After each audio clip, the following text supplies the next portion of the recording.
O'rtoqlar, shu videoni iltimos qilaman, o'tkazib yubormasdan oxirigacha ko'ringlar. Bu video siz oldingizda hechizga chiqmadi. Siz Allohning suygan bandasi ekansiz. Hozir mana shu ukamizniki siz bilan bizning yordamimiz juda ham kerak. Bilasiz-ku, o'zi unaqa narsalar men uncha-munchaga qo'ymayman. Lekin bu ukamiz rostdan ham hozir siz bilan meni yordamimga muhtoj. Onalarning o'zlari o'zingiz xalqimizga tushuntirib bering.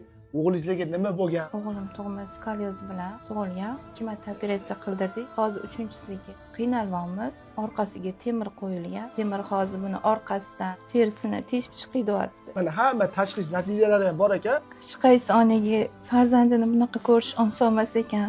Iltimos yordaminglarni ayamanglar.